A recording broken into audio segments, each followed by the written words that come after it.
Detective Martinez closed the file with a satisfied smile, certain he had solved another domestic dispute gone wrong. "Mrs. Henderson," he said, leaning back in his chair, "your husband's story checks out.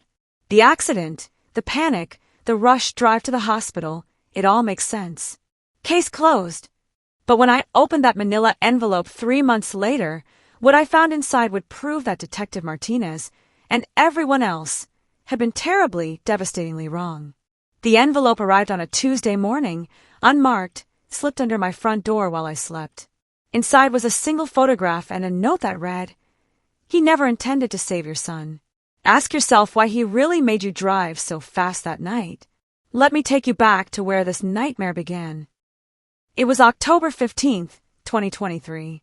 The rain was coming down hard, drumming against our kitchen windows as I finished cleaning up after dinner. My husband David was upstairs, supposedly helping our 8-year-old son Tommy with his homework. Everything seemed normal, too normal, I realize now. "Sarah!" David's voice cracked through the house like a whip. "Sarah, get the car. Now!" I dropped the dish I was holding. It shattered against the tile floor, but I was already running toward the stairs. The panic in David's voice was unlike anything I'd ever heard in our 10 years of marriage. "What's wrong? What happened?" I called out, taking the steps 2 at a time. David appeared at the top of the staircase, carrying Tommy in his arms. Our son was conscious but pale, his breathing shallow and rapid.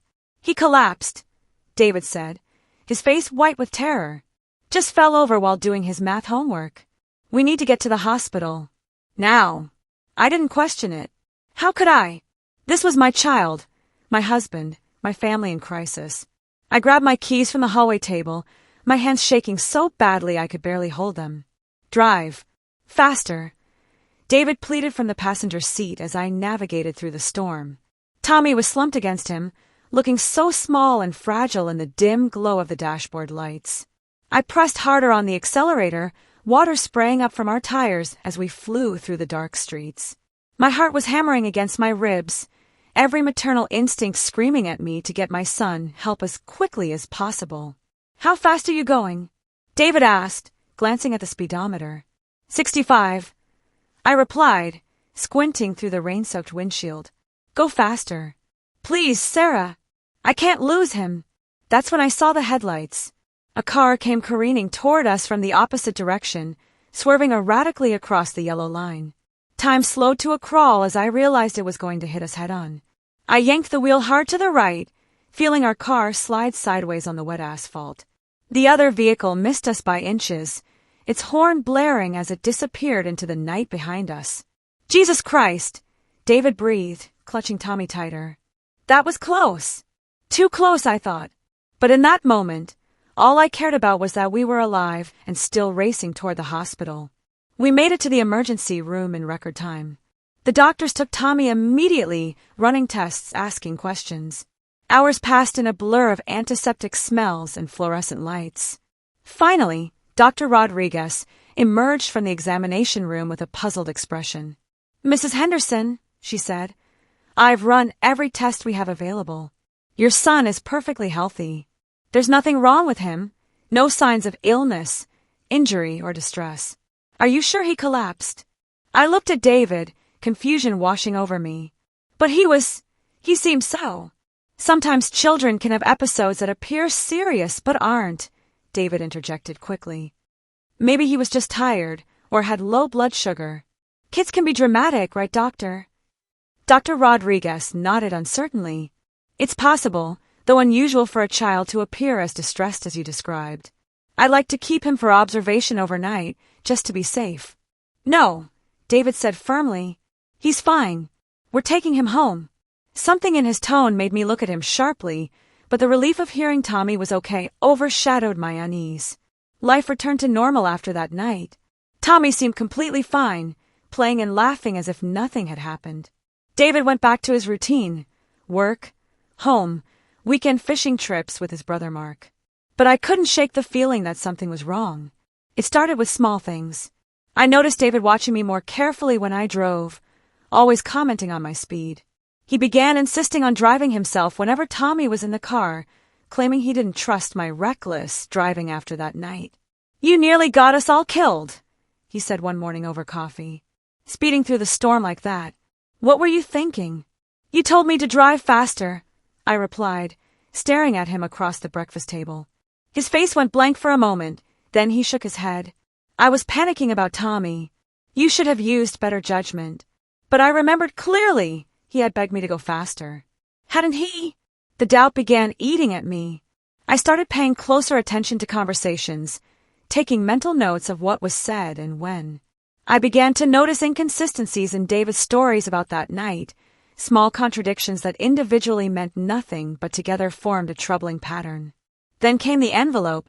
The photograph inside was grainy, taken from what looked like a security camera. It showed our street on the night of the incident, timestamped at 9:47 p.m., 20 minutes before we left for the hospital.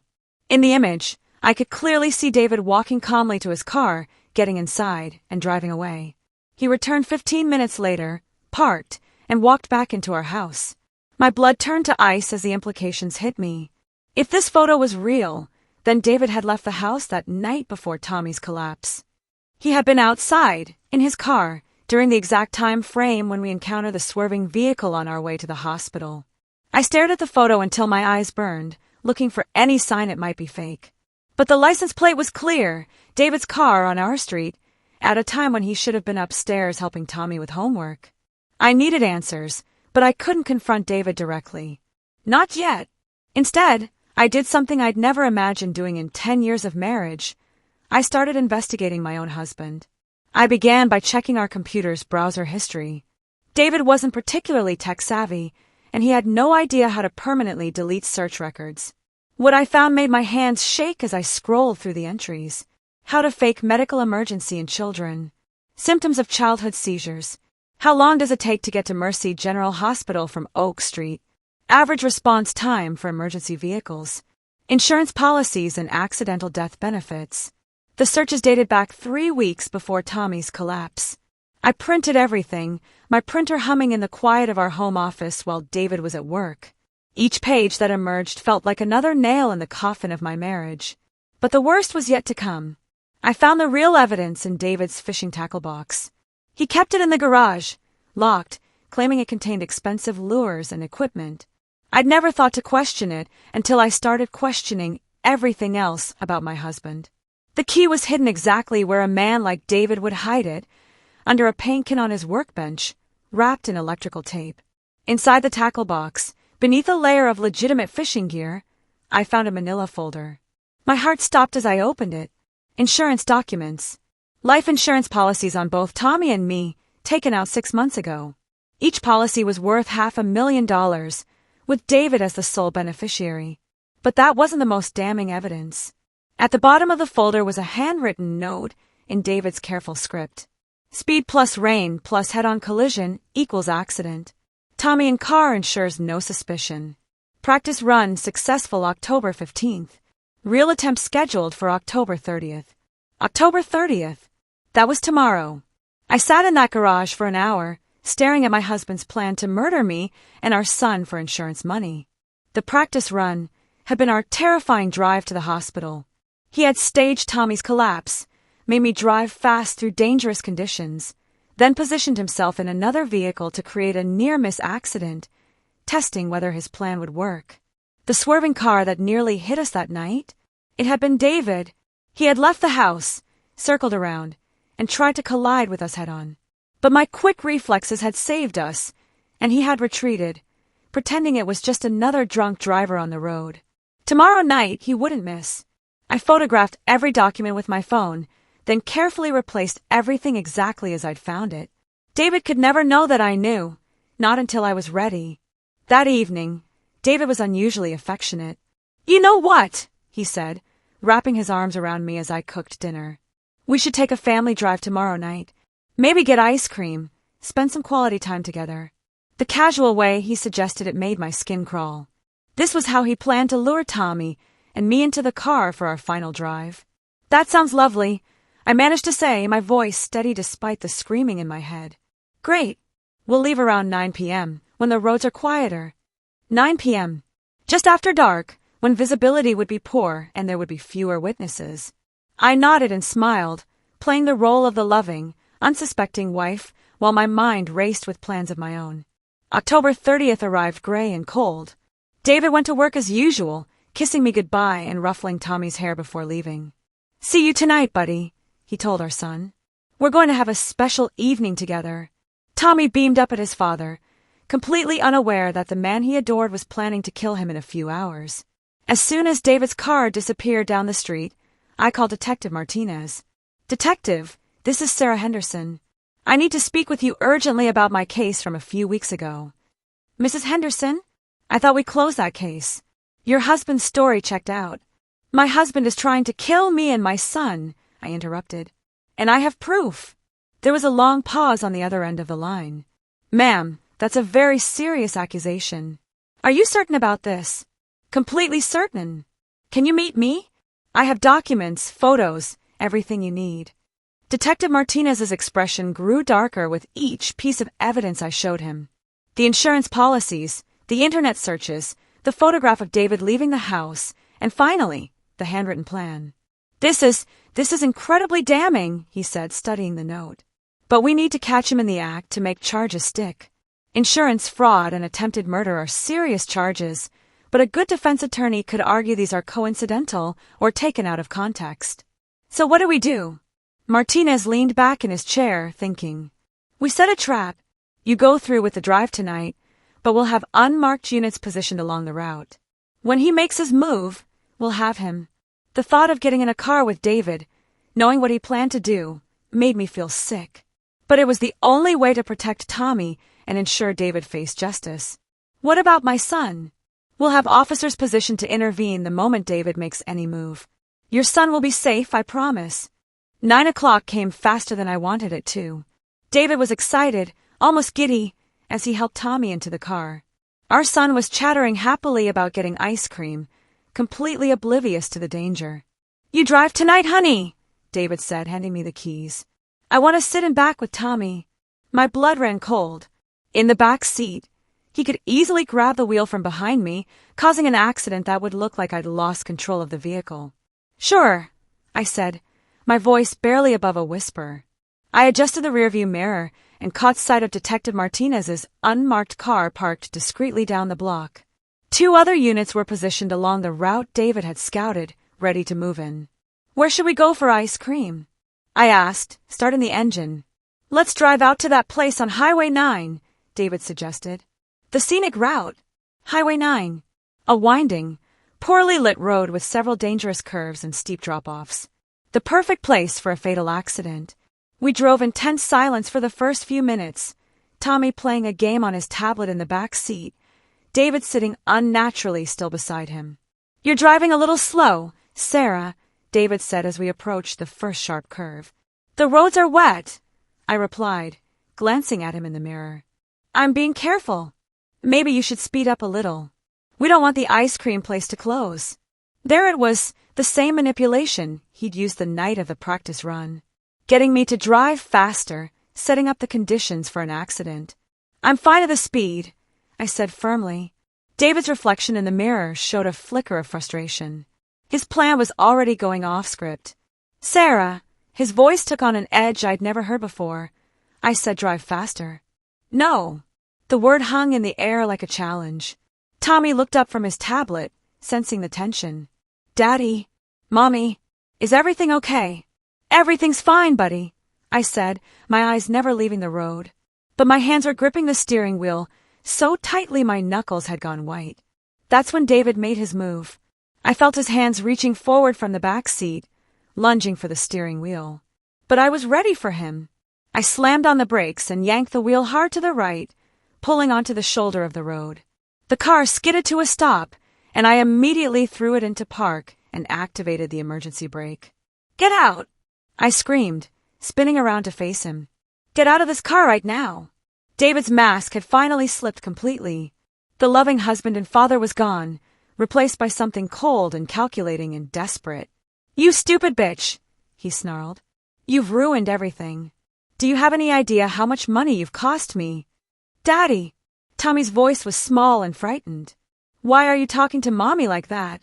David looked at our son with an expression of pure irritation, as if Tommy were an inconvenience rather than his child. "Shut up, Tommy. Daddy's trying to think." That's when the police cars arrived. 3 unmarked units surrounded us with lights flashing, officers emerging with weapons drawn. Detective Martinez approached the driver's side window. "David Henderson, you're under arrest for attempted murder, insurance fraud, and endangering the welfare of a child." David's face went through a series of expressions: confusion, anger, and finally, cold calculation. "You can't prove anything," he said as the officers pulled him from the car. "This is all circumstantial. Sarah's been having mental health issues, Detective. She's been paranoid, making up stories. We have your handwritten plan, David," Detective Martinez said calmly. "Your internet search history, the insurance policies, the photograph of you leaving the house the night you staged your son's collapse. It's over." The color drained from David's face as he realized the scope of evidence against him.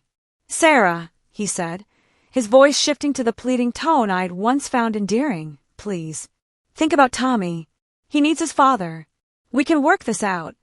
"Tommy needs to be safe," I replied, "and he needs to know that his mother will always protect him, no matter what." As I put David in the patrol car, Tommy clung to me, confused and scared but alive. Alive because I had listened to that voice in my head that told me something was wrong, because I had investigated instead of ignored, because I had chosen to fight instead of becoming a victim. 3 months later, David was sentenced to 25 years to life for attempted murder and conspiracy to commit insurance fraud. The trial revealed even more disturbing details. He had researched our route obsessively, practiced the timing of the collision, even gone so far as to rent the car he'd used for the practice run under a false name. The prosecutor called it one of the most cold-blooded and calculated attempts at family annihilation she had ever seen. Detective Martinez apologized to me personally for initially dismissing my case. "I've been doing this for 20 years, he said, "and I've never seen someone plan something this elaborate. If you hadn't been so persistent, so observant, well, your son wouldn't be here today. Tommy is in therapy now, working through the trauma of learning that his father had tried to kill us. But he's resilient, like all children can be, and he's slowly beginning to trust again. As for me, I've learned that the people we love most can sometimes be the most dangerous. I've learned that my instincts are worth trusting, even when everyone else tells me I'm wrong. And I've learned that sometimes the only way to save your family is to be willing to destroy the version of it that never really existed in the first place." The truth is, David never loved Tommy or me, not really.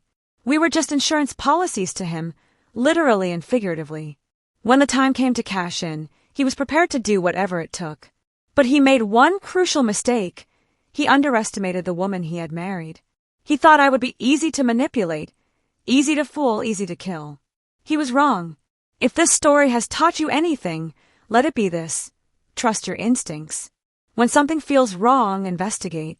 When someone tries to rush you or pressure you, slow down and think. And remember, the people who love you should never make you feel afraid. If you found the story as shocking as I did to live through, please like and subscribe. Share your thoughts in the comments. Have you ever had an experience where your instincts saved your life?